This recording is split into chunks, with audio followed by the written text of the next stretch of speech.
রাজ্যের বাজেটে লক্ষ্মীর ভাণ্ডারে 500 টাকা বাড়ার কথা ঘোষণা হওয়ার পরে এই মহিলাদের মধ্যে যে খুশির হাওয়া সেটা প্রথম দিন থেকে দেখা যাচ্ছে।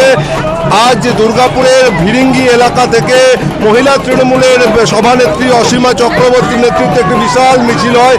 দেখা যাচ্ছে কয়েকশো মহিলা রয়েছেন, তারা একদম এই যে রাজ্যের মুখ্যমন্ত্রী মমতা বন্দ্যোপাধ্যায়কে তারা ধন্যবাদ জানাচ্ছেন।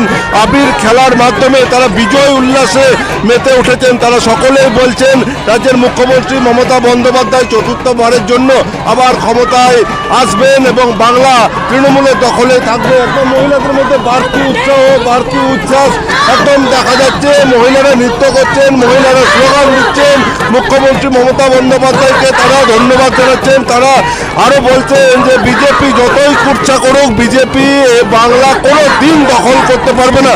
একদম আবির খেলার মাধ্যমে যে আবির খেলে মুখ্যমন্ত্রীকে তারা কুর্নিশ জানাচ্ছেন।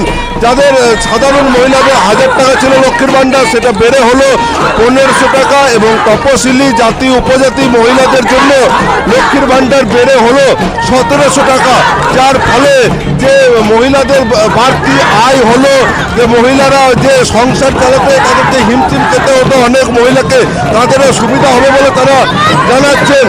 সব মিলিয়ে মহিলাদের মধ্যে যে খুশির হাওয়া সেটা কিন্তু লক্ষ্য করা যাচ্ছে শিল্পাঞ্চল দুর্গাপুর জুড়ে। দুর্গাপুর থেকে সনাতন গড়াই, খবর বাংলা জাগো।